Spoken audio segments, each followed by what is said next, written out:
Inumpisahan ko na ang pagpack ng ating salmon. Ayan, ganyan lamang po. Ayan siya. Merong konting space sa gitna. Ilalagyan ko siya ng maliit na hiwa. Ito ay pinakabuntot niya. Hiniwa ko sa pinakagitna. Tapos, season natin at ilagay dyan sa loob. Ayan, total po ng 2, 4, 6, 7 jars na 1 pint ang aking nagawa tonight. So, lilinisin ko lamang ang gilid nito and then we'll put the lids on. As usual, ang ating panlinis ay paper towel siya, malinis na paper towel na binasa sa isang klase ng vinegar. Okay? So, kahit anong vinegar, pwede nyo gamitin panglinis. Alright? So, ito na. Umpisahan natin silang linisin. Ganito lamang sa buong paligid. Just to make sure na ito ay masilyado ng maayos. Ayan. Ikot-ikutin din natin ang ating pamunas para makasigurado tayo na sila ay malinis. Ayan.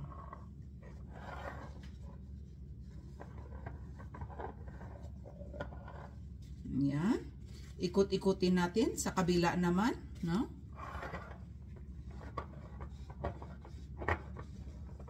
Ayan.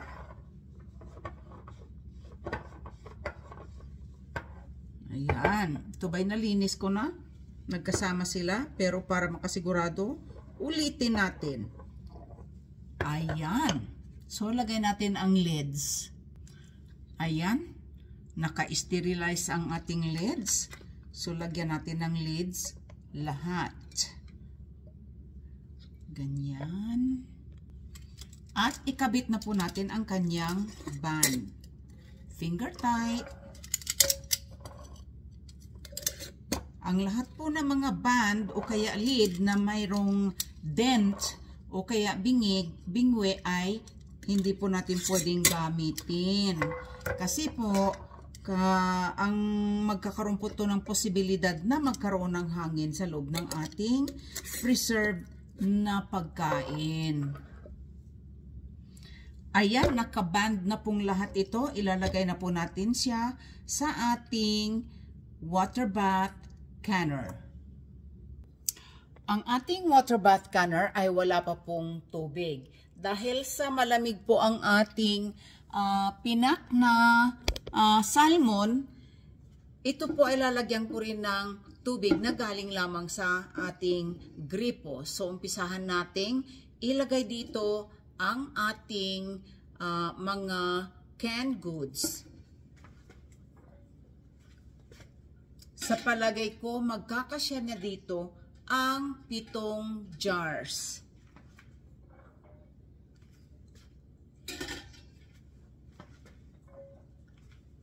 Ayan. Kasyang-kasya po ang 7 jars.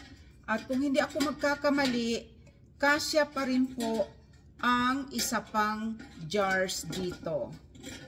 Ayan. Mga 8 jars po ang pwedeng mapagkasya dito sa aking bath canner. Ito po ay ilalagay ko na sa loob ng ating kaldero. Pagkatapos, dagdagan natin siya ng tubig. Ayan po. Lalagyan ko po ito ng tubig hanggang sa umapaw po ito sa takip ng ating mga garapon. Ayan. Nakaapaw na po ang ating tubig. Halos ganyan po kataas. Hanggang dito po kataas ang tubig mula sa takip ng ating mga jars. Dahil ito ay maluag sa loob, lalagyan ko po siya ng extrang jar. Extrang jar na walang takip. Ilalagay natin dyan pang ano natin, pang spacing natin para hindi sila mag-rattle sa loob ng ating jar. So, ilalagay ko lamang ito. Ayan, meron na po siyang extra jar dyan sa loob at hindi na po siya maluwag tingnan dyan. Hindi na po sila magra-rattle o mag-iingay dyan sa loob para hindi po nila mabasag yung isa't isa. Ayan lamang po, umpisahan natin ang pagpapakulo ng ating tubig. Tapos magmula doon sa pinakamalakas na kulo niya, umpisahan natin ang kanyang timer to 3 hours. Marami pong salamat sa panonood. Bye!